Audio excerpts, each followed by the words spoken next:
like, and I was like, I'm training so hard, and I was like, I'm not going anywhere. Like, and I'm not gonna lie, I did PB on my main event for like 5 years, and that really took some like grit and determination to like get back and PB again. I would say I do struggle still, like emotionally to deal with like them emotions of like going up and like doing well and then not doing well again. Like, do you know what I mean? The constant, you go forward 2 steps back. That's something I am still trying to like work on, I think. But now I'm a bit older, I do feel bad because, you know, I'm 25 and I still can't afford to like my own rent. I can't afford my swimming fees. I can't afford a lot, to be honest. They do seem to write you off once if you've not made it when you're like 21, they seem to think that's it. But, which is completely, utterly the wrong mindset, because there's people peaking that are like 26, 28, or like I said, I had 5 years of not PBing, and then I came back out and did a 1 second and a half PB, so I'm going to be honest, I think there's definitely has been times where I've thought about throwing the towel in. Like, I think a lot of athletes would say, like, that's definitely, especially when you get to, like, well, I've been doing it for so long, and, you know what I mean, I will stand back up again, do you know what I mean? I'm going to do it until I get what I want, like, do you know what I mean? I've come this far, I'm not just going to stop at, like, halfway through an Olympic year and be like, nah. Do you know what I mean? Like, like obsession wins over talent. I said you might have all the talent in the world, but are you obsessed? And I feel like to be at that top level, you need to be obsessed with what you're doing, whether that's your job or whatever you're interested in. You need to be, I feel like you've got to be obsessed with it. Like my aim since I've been swimming is to represent my country. Like that's all I want to do. Like now, like obviously I want to win like Olympic medals and stuff, but right now I'm just like, I just want to say like I competed for my country. Brilliant. And that's like the highest thing I can say. So we're absolutely delighted today to welcome an incredible lady who's currently on an amazing swimming journey, who's trained with the City of Sheffield swim squad and competed in the International Swim League for the Toronto Titans. So it's a great pleasure to welcome Candice Hall to the show to share her secrets and sacrifices of her professional swimming journey so far, and much, much more. So Candice, welcome to the show. Hi, thanks for having me on. No problem at all. No problem at all. So before we start, Candice, so the listeners can get to know you a little bit better, my children have come up with 10 quick-fire would you rather questions. And because it's a family portrait, we have Ava who's going to ask the questions today. So I'm going to hand you over to Ava and she'll ask you a couple of questions just to begin with, if that's okay. Well, that's fine. Go for it. There you go, Ava. The first question is, would you rather game or read a book? I say game, sorry. Yeah, so like a video game or just read? Yeah, game. I don't like reading. Games? I don't. Maybe like a board game. Okay, can I? Yeah, no, that's snakes fine. And ladders. I like snakes and ladders, but I just don't like reading. So anything but reading. So right, okay, fair enough. The next question is, would you rather win $1 million or earn $1 million? I think that sounds really weird. Yeah, I definitely would. Yeah. The next question is, would you rather have a takeaway or eat out at a restaurant? Eat out, 100%. It always feels like you're eating more anyway. What's your favourite food, Candice? I like Italian food. Italian. Okay. Yeah, love Italian food. What's yours, Ava? Pizza. Pizza. Yeah, I love Italian. Would you rather explore the ocean or space? The ocean. I thought that was quite an easy one for you to answer, because I thought you might go for the ocean to be swimming. I do, yeah. I do like the ocean though. Like I like the fishies and stuff like that. I think it's really interesting. So yeah. Would you rather wear Nike or Adidas? Oh, that's a hard one because I wear both. Oh, I'm gonna say Adidas because I think wear more Adidas stuff. I've got Adidas shoes on right now, so I'm gonna go with Adidas. I mean, Okay. so yeah. Go.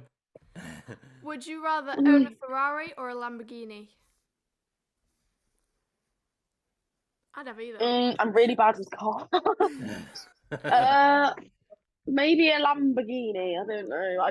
Yeah, They're probably. quite flashy anyway. Yeah, they both sound quite flashy to me. So, Would you rather play Black Widow or Captain Marvel in a Marvel film? oh, that's a good question. Black Widow. I think.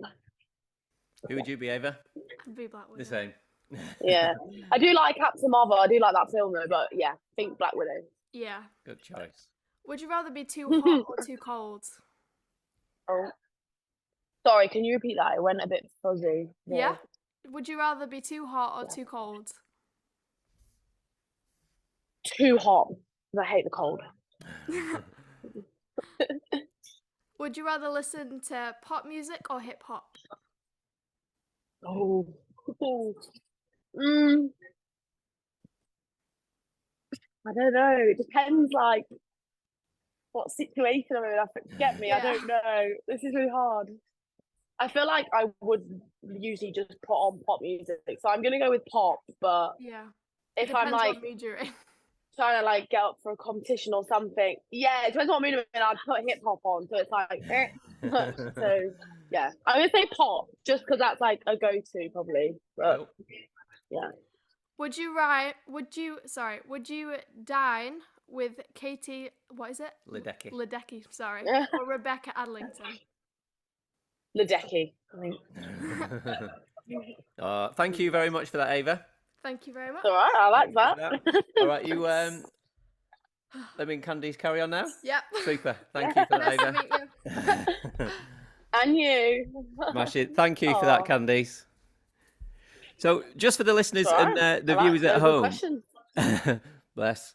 So, what we try and do is we try and get the children involved in all the questions and the podcast because it's about the children. So, it's always great that the children can like kind of do a bit of research on the kind of guests and try and find out a little bit more about them and what that sport is. So, for the kind of listeners and for the viewers at home, Katie Ledecky, she's won the Olympic gold 6 times, and she's got the 800 and 1500 meter freestyle kind of world records. Whereas Rebecca Adlington, she was a former Olympic swimmer. She's got 2 golds, 2 bronze in the 4 and the 800 meter freestyle, which probably resonates really well with you currently being on that journey as well, with the amount of hard work and dedication that kind of goes into that. So anyway, so as you know, the podcast is to shine the light on the secrets and sacrifices all families go through to allow their children to become elite level athletes.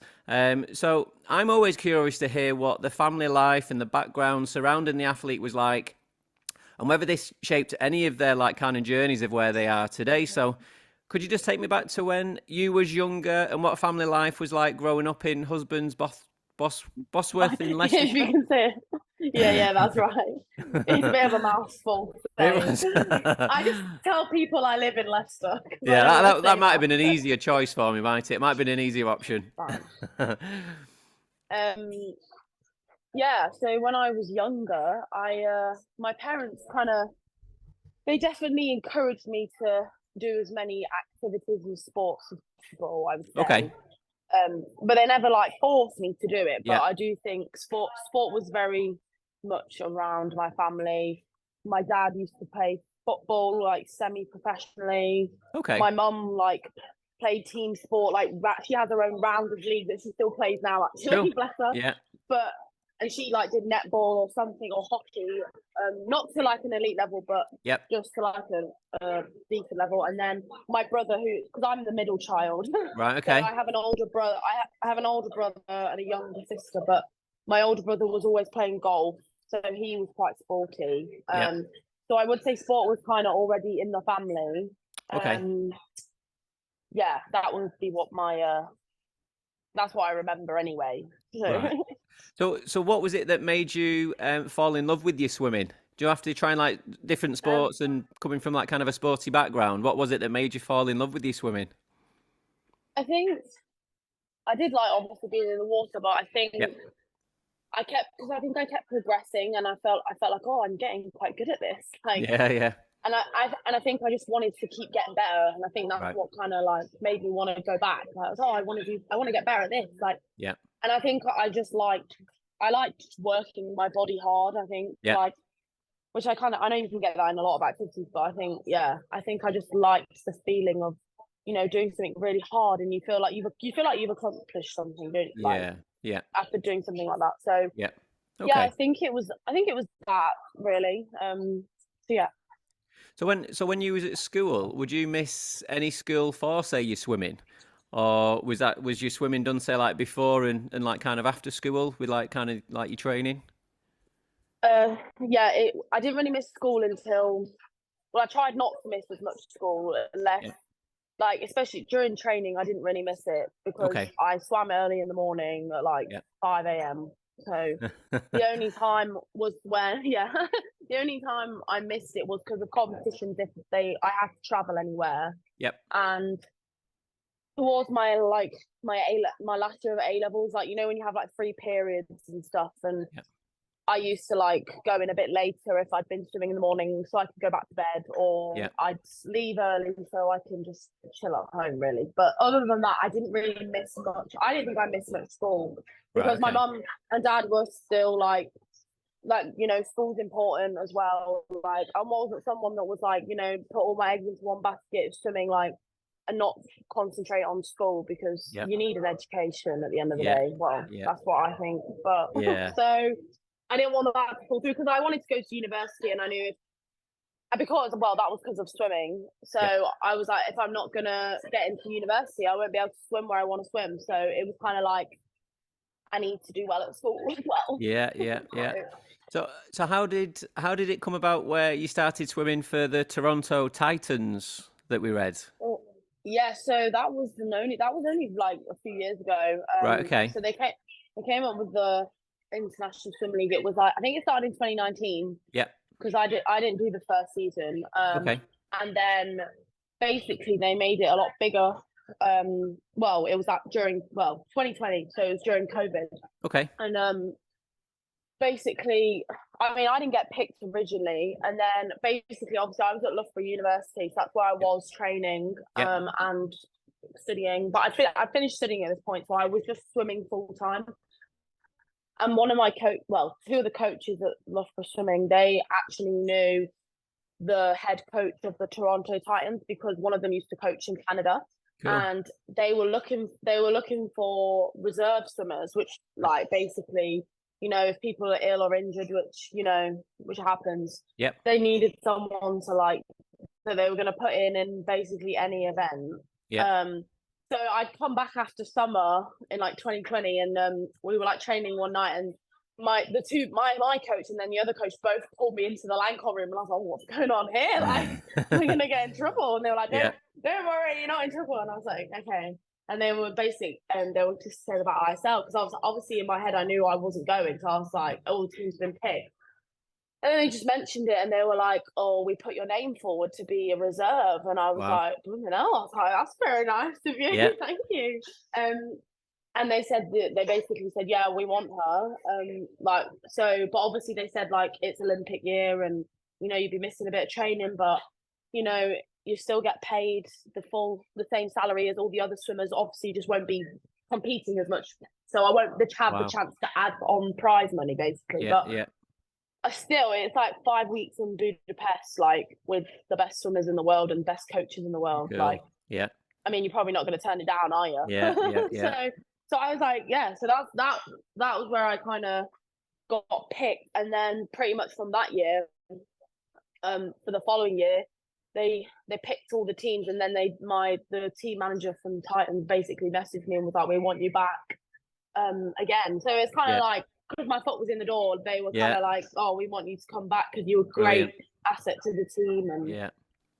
so yeah, that was kind of how, I do think it was kind of where I was swimming, because I think if I hadn't been at Loughborough, I don't think I Yeah. would have got the chance, because it's kind of sometimes it is who you know and a Yeah, bit of yeah, luck, but I'm very grateful for that. So yeah. yeah, that was kind of how that came about, Oh, really. right, okay. So would you say that was your, say, like, first wow moment then in swimming? So Um, yeah, I mean, I've never made a actual international team. I've always been on the cusp of it, yeah, and it's obviously it's really hard as you can imagine. But I've yeah, always been like fourth or third, or like, and I've won national medals and yeah, stuff, and come medaled at trials. But I've never done really. I've done international competitions, but I've never represented GB. But so yeah, this was kind of like, I know I'm not representing GB, but all the best. It's an international thing. I'm just representing yeah, a different team, yeah, yeah, and yeah, it's like I'm getting paid. Like, no yeah, offense, there's not many things like, unless you're on funding, yeah, which I'm yeah. not. You don't. I wouldn't get paid for anything else or from sponsors. I mean, I get some money, but so this was like a full-on salary, and yeah, it was pretty much with everyone that's been to the Olympics or was going to the Olympics or whatever. Like, yeah, and it was a bit like, oh my god, I'm actually going, because like all my friends that are on the all my friends that are on the British teams and stuff they were going, and I was Okay. like, I was so happy that I was kind of one of the Brits going as Yeah. well, because like it Yeah. was. So yeah, I it was really, I was like, yes, oh my god, yay! I just didn't expect it. But yeah, it was honestly the best thing I've done in swimming, Cool. 100%. Well, Okay. so Well, best experience, I think definitely. from what we've learned from speaking to all the guests and all the research that we've been doing, we say we've got 4 children currently on that kind of elite kind of pathway, and you start reading the stats for making it as, say, a footballer or like kind of tennis. We've had other guests on that Mm. have done, like, say, the basketball or American football recently. It seems to be that it's like that 1% like kind of stat that keeps kind of cropping up. It's like 1% of boys at like, I think it's under 11s, 12s, academy level will go on to make it as a professional footballer. And it's similar to like kind of college basketball. It's like 1% of the college basketballers Mm. will kind of make it through. So it's all credit to Yeah. the athletes like yourself for being so kind of resilient and motivated to kind of stick with it as well, Yeah. because it is such, and it seems such a tough like kind of journey. So my next Yeah. question would be then, would you say that you had a normal childhood growing up then? Because we've had kind of guests Yeah. on where, so we had one of our first guests was Reece Brown, and he used to play for like Manchester United Yeah. and England, and he'd mentioned that when he'd got in from, like, say, training, he'd have to say, like, kind of have his meals, and he'd have to, like, say, refuel, and then he might need to have an early night because he'd have to, like, kind of do a training session in the morning. And we had Danny Evans on, who used to play basketball for Team GB, and he was the same before Hmm. he went to school. He'd be training at a similar time to like what you was. And his friends Yeah. used to think he was like kind of bonkers for like getting up at such a crazy time. And they were like kind of knocking on his door, asking him to kind of play out, and he couldn't go out because he needed to like kind of get an early night type of thing. So would you say that you had Yeah. a normal kind of childhood, or? Um, I mean, obviously, to me, I thought I was quite normal, but when Yeah, you say yeah, all yeah, that, it's like, yeah. When you say all that, I'm like, no, yeah, I pretty much. I went to school. Well, I trained in the morning, went to school, came home. Yeah, I didn't play out on the streets or whatever. Like, I yeah. couldn't do all that stuff because I'd Yeah. have training, or like I did dancing for quite a very long time as well. Okay. So it was either swimming or dancing, or I did do cross country at one point. It was always something. So Yeah. either way, I'd probably have like an hour from when I get home from school, Yeah. and then I'd be off and I'd be out the Bless you. house till 8, 9 p.m. back Yeah. in, have dinner, to Yeah. bed. So yeah, it was kind of similar. But yeah, my friends thought I was bonkers getting up at 4 a.m. or whatever it was. And then they'd be like, "Why do you smell of chlorine?" I'm like, "Well, 'cause I've been in the swimming pool." But Yeah. so I mean, yeah, I mean, I thought I was quite normal, but Yeah. obviously it is. I wasn't. My friends weren't doing that. There Yeah. was Yeah. like, obviously there wasn't many people doing that. So, Yeah. but yeah, I thought I was normal. So did your friends stick with you through that? Because again, we've had some athletes on. So one of them was Luke Joyce, who's one of our close friends. He's made over like 600 football league appearances, and Mhm. he mentioned about when he got signed for Wigan Athletic. He'd, like, his friends again had kind of like come knocking on his door and want him to like kind of go out and do different things, and he said, like, I can't because I need to go to bed early, or I need to go to kind of training. And he said his friends almost thought he kind of got a little bit above his station and thought he was a little bit kind of too big for them, and he kind of like lost quite a lot of friends that way. So was your friends quite supportive with you with your journey? Yeah, I would Yeah, say my friends were very supportive. cool. They obviously I used to say no to like I couldn't go to parties and stuff as I got older, and they knew that. No, like, but they would always invite me. Yeah, And I just couldn't go, and yeah. they were like, "Oh, you're swimming." But when I did well, they would always ask me like, "How was your competition?" And they'd be like, Oh, "Did you win? Did you win?" yeah, That was yeah. always the main things like that. But they were always, when I did well, they were always really supportive. Cool. And I'd say I did have a good like group of friends at school. I mean, I don't really see a lot of them now, but Okay. I know if I saw them in the street, I would speak to them, and I'm pretty sure they would speak to me. Yeah, So yeah. it's just everyone's kind of doing their own thing. But yeah, I would say my friends at school were quite supportive. I think they were interested, and Okay. they were like, "Oh, how is it?" And like, do you know what I mean? Like, I don't remember any of them being like that, like, and they didn't think I was too big for them Right. at all. If anything, I didn't want to talk about swimming when I was at school Yep. because I hated talking about myself when I Right. was Okay. All right. so. Okay. But yeah, they were definitely very supportive. I thought they were anyway. So Okay. So as we've kind of touched on briefly, you from competing in the book Swimming Champs, winning 4 silvers as you mentioned before, and a couple of gold medals. yeah. Signing for the Toronto Titans, who compete in the International Swimming League, to training at the City of Sheffield Swim squad. Yeah. All amazing kind of ups in your career with some brilliant experiences that you've kind of mentioned. However, Mhm. I'm sure it's not with or without the downsides to it as well. So could you just tell me how you personally cope with the kind of peaks and troughs and the roller coaster of emotions of your journey as well? Yeah, I would say that's something I do struggle with very. I think, well, like obviously when you're, I think for me, because I was quite a late bloomer into sport, so Okay. I had this constant like just like what's the word, upward trend. I don't know. Yeah, Yeah, yeah, yeah. I just kept improving until Cool. I was like 18, Yeah. and like I think in my head I was like, oh, I'm never gonna have like this plateau that I've seen loads of people have and Yeah. whatever. But yeah, I think mine hit me when I was in my first few years at Loughborough. Right. Okay.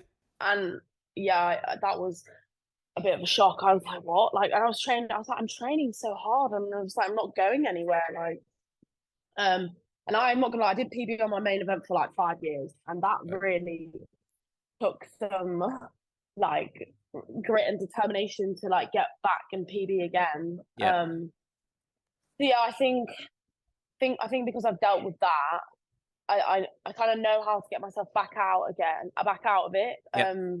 But I do think, yeah, I would say I do struggle still, like emotionally to deal with like them emotions of like going up and like swimming well and then not swimming well again. Like, you Yeah. know what I mean? The Yeah. constant, you go forward 2 steps back. Yeah. Yeah. That's something I am still trying to like work on, I think. Okay.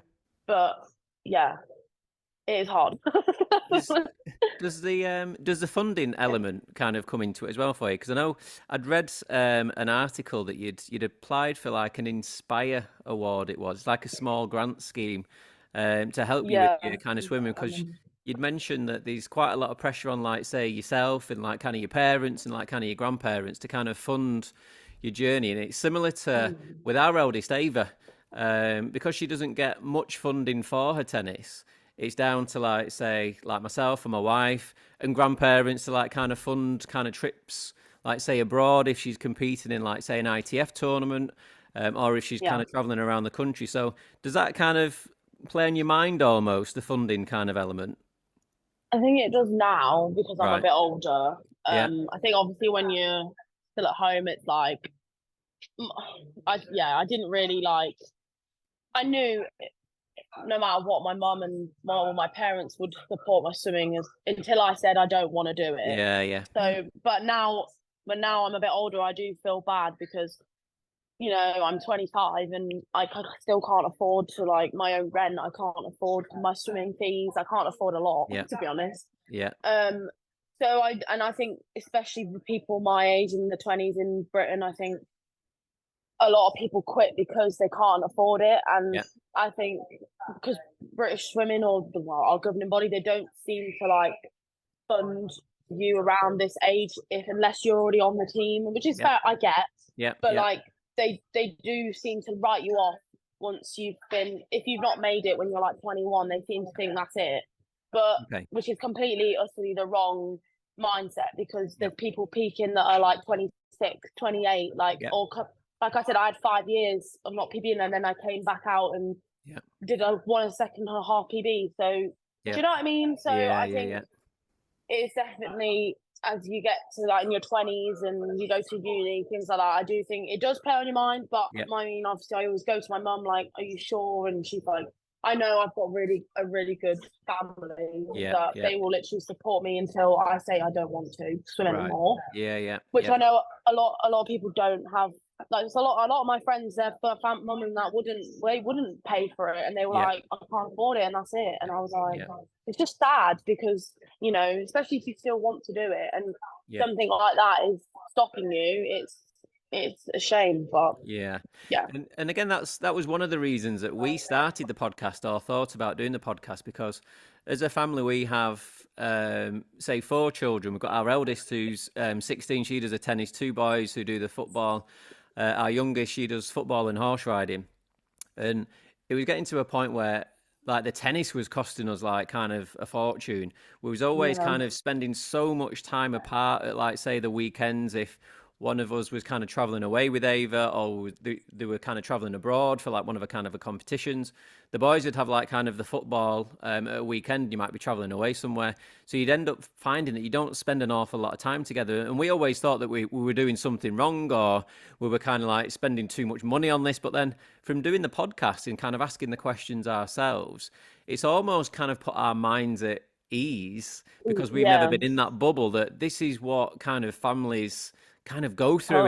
and what you have to kind of do really, and be kind of resilient and motivated and confident, and just stick to what you kind of believe. And if it's something that you really want to like kind of do, then just really stick at it. And as I say, not everyone's as fortunate. However, like yourself, it's nice when you've got that kind of family support network around you that can help so much. So would you say there's been any kind of specific kind of times that you've felt like kind of giving up with your swimming, or is that never really kind of entered your kind of mindset? Is it always been like that this is your dream and you want to just really kind of be as motivated as you can, and that intrinsic motivation is what keeps kind of that fire in your belly almost to keep on going? I'm gonna be honest, I think there's definitely has been times where I've thought about throwing the towel in. Like, I think a lot of athletes would say like that's definitely, especially when you get to like, well, I've been doing it for so long, and like you said, like every athlete goes through ups and downs, and there's sometimes you just think like, am I ever gonna get out of this? But there definitely has been times I've thought about it, but it's always been like when I'm thinking irrationally and I'm like very emotional. I think I would normally it is. And then I sat down and thought, like, I don't want to finish until I achieve what I want to achieve. Like, and like, because like, the thing is with me, like, I love going to training, and it's not the enjoyment and like the fact that it's not that I don't want to get up and go to training and go and work my butt off to like get my goal. It's just like the constant like not seeing the progression of like in competitions, and I don't know, sometimes it's such a mental battle, obviously, as you know, and I think it's just not constantly not getting what you want. But I think like I said, I've been through like 5 years of it. Like, do you know what I mean? I will stand back up again. Do you know what I mean? I'm gonna do it until I get what I want. Like, do you know what I mean? I've come this far. I'm not gonna stop at like halfway through an Olympic year and be like, nah. Do you know what I mean? Like, there's been last year I struggled really bad, and I did think like, but like my mum was like, why would you stop a year out from an Olympic cycle? Like, well, what's the point? Like, you're always thinking what if, but. So there definitely has been times where I've thought about quitting, but like I said, I don't find it's not difficult. Like, I don't find it hard to motivate myself, which I feel like most elite athletes don't. But like like I said, I will stand back up like 7 million times. Yeah. Okay. So yeah. And I think that answers your question. Sorry. I think that's kind of apparent when we've spoken to like a number of athletes now. I mean, like we've had quite a number of guests on now, and I think the real underlying kind of thing is that intrinsic motivation, that kind of belief, that resilience, that kind of motivation to want to kind of succeed and not kind of give in. And I don't think that's the same for everybody, and that's why you guys are the kind of elite athletes, and you do what you kind of do. So that does kind of show. So would you say that your parents and like kind of siblings, family members have kind of sacrificed to kind of help you on your journey? I would say obviously my parents have sacrificed a lot, like money, time. Yeah. Weeks away, competitions. I'm not gonna lie, I don't know if my siblings would say the opposite, but I don't think they've sacrificed that much. I don't know. Right, okay. Yeah. Because they've always done their own thing. And right, okay. Like my brother's had his golf. Yeah. My sister did dance. We did dancing together. Okay. She wasn't very sporty. Well, she isn't very sporty. So she just kind of did dance, and then so she probably had more of a normal lifestyle. Okay. Yeah. But I wouldn't say, because me and my sister shared a room till I was 17. So we had a bunk bed. So we didn't I don't know, and things like that. I wouldn't say nothing really ever got in. I don't think everything got in the way with them. Okay. I would say more my parents have sacrificed a lot, and like my nan and granddad. Yeah. But like my sister, we always used to come to nationals in Sheffield for the week, like in the summer. So like my brother didn't always come because he's always playing golf, so he wasn't really that involved with swimming. But my sister always used to come along to some of the competitions. So and they make a week, like they have a week in Sheffield. So I don't know. I don't think they have sacrificed that much. But I mean, maybe if you ask them, they might. I don't know if they'll say something else. I hope not. Yeah. But I'd say more my mum and dad, 100%, and my nan and granddad. But... Yeah. Oh, right. Okay. So when you look back on all your journeys, both kind of positively and negatively, physically and emotionally, would you say climbing the mountain has been worth the view for you, or climbing the mountain at the moment is kind of worth the view for you? I think. Oh, do I just say climbing? Because I think I'm still. Yeah, climbing. Yeah. No, I think it is worth it. Like the things that the places I've been, the things I've learned from sport. Like, I don't know. I feel like I'm gonna take that into. Well, I try and take that into my job, or like even into school. Like you use them you learn life skills, and it's like character building. Yeah, and I do think it is very I think it is worth it, and like the experiences I've had, like you don't remember like I said, you don't remember the times that you swim or whatever. You remember like it's the memories that come along with it, like so I do. It is worth it, even though when I'm probably upset and crying or something about a bad race or something, I probably might say something else, but it is like I wouldn't have done it. I wouldn't have done anything else, I don't think. So. Okay.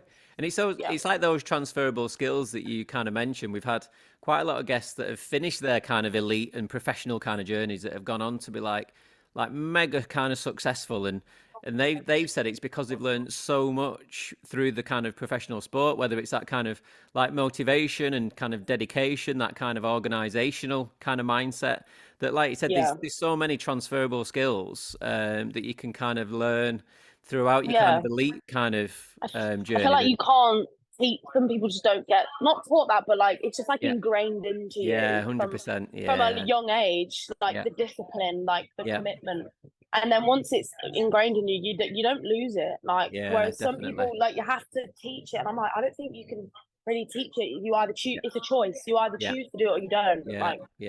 That's what I think. But No, we get that. So as the show comes to an end, we have a tradition. We ask all our guests if they have any favourite quotes or philosophies that have kind of helped them on like kind of a daily basis. And one of our previous guests, or one of our first guests, was Jay Elliott. Oh And he yeah, used to swim for like kind of Team yeah. GB. And one of his idols was Michael Phelps, and he used to mention to himself a lot, don't put a limit on anything. If you believe it, you Hmm. can achieve it. And he said he always thought about trying to be a little bit better today than like kind of yesterday. So is there Yeah. anything that you kind of like say to yourself, or you kind of use to help kind of motivate yourself? To be fair, with quotes, I actually come across like two really interesting ones the last Oh, few days, okay. and I'm Yeah, like, cool. and I actually really think like I stand by both of them. Okay. So one of them was, I might just have to go on my notes because I did Oh, no, write it that's down all just right. in case I don't. And it was, if you don't do something once, it's a mistake. If you don't do something twice, it becomes the start of a new habit. And I just Cool. think a lot of things like not just sport but life in general is about, Yeah. I think it's about like good habits, like Yeah, making yeah, good habits, sticking by them habits. And yeah, that I was like, that's so true. And then yeah, this one's probably more of a sport thing. It was like obsession wins over talent. I said you might have all the talent in the world, but are you obsessed? And I feel like to be at that top level, you need to be obsessed with what yeah, you're doing, whether that's your job or yeah, your whatever you're interested in. You need to be. I feel like you've got to be obsessed with it, like yeah, which is. But so they're kind of two things I just saw and I was like, oh my god, they're really that's actually really like true. yeah, yeah, But yeah, I think them two, and then I mean, I kind of went up, sort of was on about it earlier, like what's the saying? You fall down 7 times, stand back up 8 or something. yeah, yeah. I So, feel like that's me. Like that is bless you. literally something. Well, yeah, I feel like that's something I stand by definitely. No matter what, if life hits you Yeah, with something crap, sorry, I don't know if yeah, I'm allowed yeah. to swear. You pick yourself back up. Yeah. Like, You see that quote that yeah. you've just mentioned there? I'd never heard that until a couple of shows ago, and Really?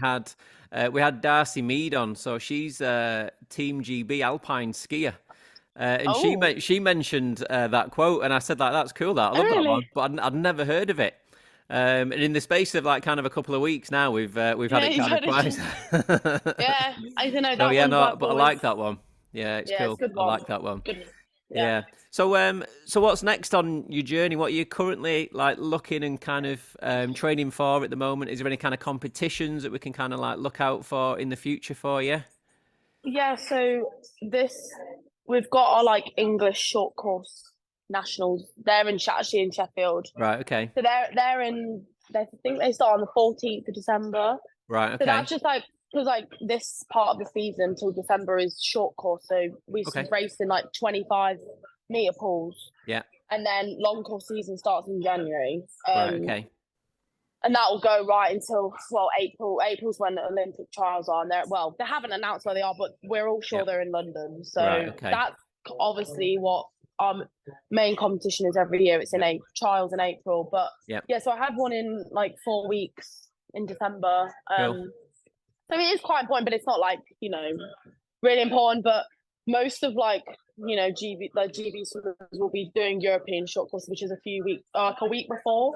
So Okay. I don't know whether some of them will be there. I don't know. English short course, it depends. But, so I'll be watching them on European short course to see if I can beat some of their times. Yeah. Yeah. Yeah. So is your is your long term goal the time trials for the Olympics in like kind of April-ish time next year? Yeah, obviously I'll go to the trials. Yeah. But yeah, I mean, obviously the aim is my aim since I've been swimming is to represent my country. Like that's all I want to do. Like now, like obviously I want to win like Olympic medals and stuff, but right now I'm just like I just want to say like I've competed for my country. Brilliant. And that's like the highest thing I can say. Obviously I know I've been international swim league, but it would be nice, say that. And I'd be satisfied with that. Okay. But yeah, so I mean, April's more important than December. So yeah, that's kind of what this whole year everyone's gearing for that Olympic trials in April. Okay. Well, we'll eagerly look out for that for you. Then we'll keep watching this space. It probably won't be on TV, it never is, but there'll be a live stream. We'll find it somewhere. We'll find it somewhere. So, Candice, But thank you so much for being a guest on Elite Children, a Family Portrait. I'm sure the yeah, listeners and the viewers at home can definitely see that they're not alone in raising elite children. And over the no, past kind of number of shows, we've had some amazing guests on, and they've shared their openness in their stories of kind of motivation, resilience, and moments of inspiration that can inspire us all throughout our daily lives. So, thank you very much for adding to that today. Good luck with all your future ventures and your competitions. Good luck with all your training for the time trials. And I'm sure with a thank you. mindset and a personality like yours you've demonstrated throughout your career so far, it'll be a huge success. So, Candice Hall, thank you so much for being a guest on Elite Children, a Family Portrait. No, no, thank you for having me. It was really interesting. Oh, thank Really you very fun. much. Thank Okay. you for that, No, Candice.